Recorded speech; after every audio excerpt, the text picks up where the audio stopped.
Servus und hallo, liebe Freundinnen und Freunde, Bernd hier. In diesem Video geht es, wie ihr sehen könnt, um zwei gelbe Phalaenopsis. Einmal haben wir hier die Banana und die Sunny Shore. Zwei wirklich attraktive, kompakt wachsende Phalaenopsis-Sorten mit attraktiven gelben Blüten.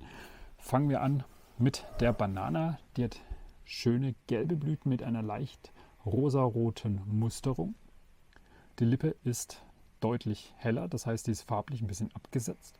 Das ist so ähnlich wie bei der Sunny Shore hier. Die Pflanze selbst ist sehr, sehr kompakt.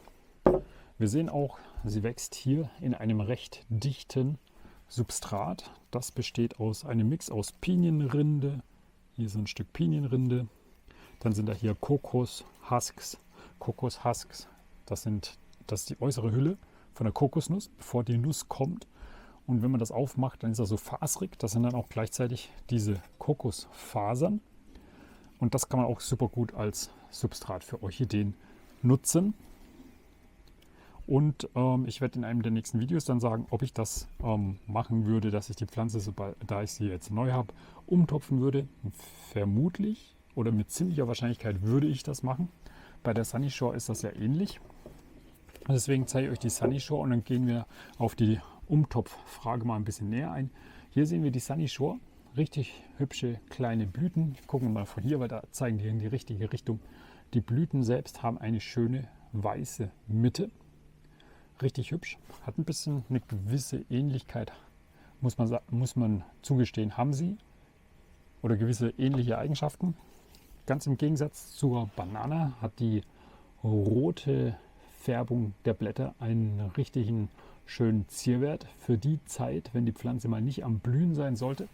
Die hier ist jetzt mit 5 Blütentrieben an Blühen und die hier hat bloß einen dicken Blütentrieb, beziehungsweise hier sehe ich, kommt sogar noch ein neuer Blütentrieb raus. Das heißt, wenn dieser jetzt hier am Verblühen ist, und das ist ja hier im Fall, da ist schon mal so eine kleine Blüte, die ist schon ein bisschen älter, dann ist der nächste Blütentrieb unterwegs. Das Ganze hier bei der Banana ist ein sehr, sehr dichter Blütentrieb, muss man schon sagen. Sehr, sehr spannende Sache. Nichtsdestotrotz eine schöne Blüte. Aber im Gegensatz zur Sunny Shore ist die Banana, das Laub nicht mit dieser Rotfärbung. Und das macht die dann nicht ganz so ungewöhnlich. Das ist dann eher wie so eine Standard-Phalaenopsis. Da ist dann wieder die Blüte eben das entscheidende Merkmal. Aber ich finde gerade so eine Pflanze, die so ein bisschen eine andere Habitus-Spross-Optik hat, die hat dann natürlich bessere Chancen, auch weiter kultiviert zu werden, weil viele doch ihre Orchideen wegschmeißen, wenn sie denn verblüht ist, auch weil sie denken, oh, das schaffe ich doch eh nicht und dass sie wieder blüht und das ist so schrecklich. Nein, das ist super einfach. Einfach orchideenhobby.de abonnieren und folgen, damit man das weiß, wie das geht. Ja, kommen wir zur Substratfrage.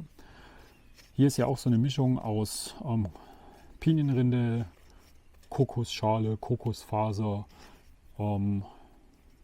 Ja, ich persönlich würde die Pflanze auf jeden Fall umtopfen. Warum?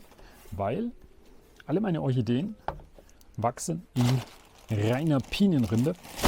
Alle Orchideen habe ich mit meinem von mir initiierten Umtopfset mit der professionellen Orchideen-Substratmischung von Orchideen Wichmann.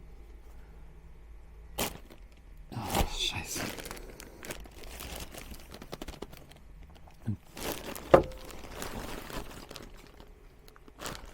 Denn ich habe alle meine Orchideen mit Hilfe des Orchideen-Umtopf-Sets, welches ich zusammen mit Orchideen Wichmann entwickelt habe.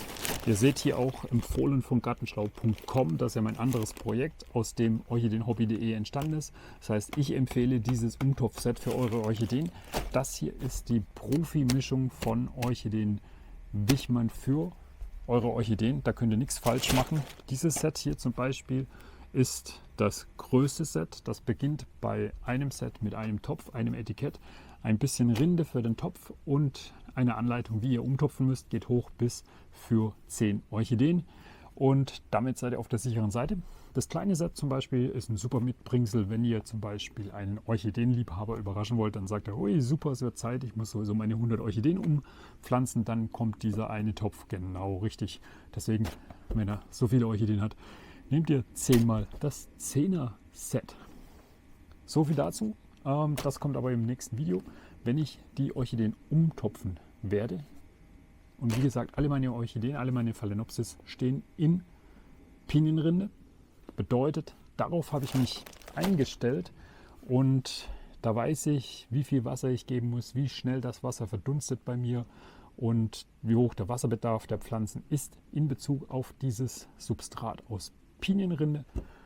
Und das hier würde natürlich komplett wieder alles durcheinander würfeln, weil das hält deutlich mehr Feuchtigkeit als jetzt hier diese lockere Pinienrinde.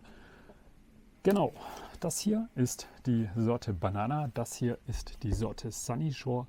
Richtig hübsche Orchideen, müssen nicht mit so riesen Blüten beeindrucken, sondern da reicht es aus, wenn viele kleine Blüten vorhanden sind. Und wenn ihr weitere Fragen habt zu dieser oder anderen Orchideen oder dem Orchideen-Umtopf-Set, dann schreibt das gerne in die Kommentare, gebt einen Daumen nach oben, abonniert den Kanal. Bis zum nächsten Orchideen-Video, denn das wird sicherlich kommen. Verpasst es nicht, Glöckchen drücken. Bis dahin und tschüss.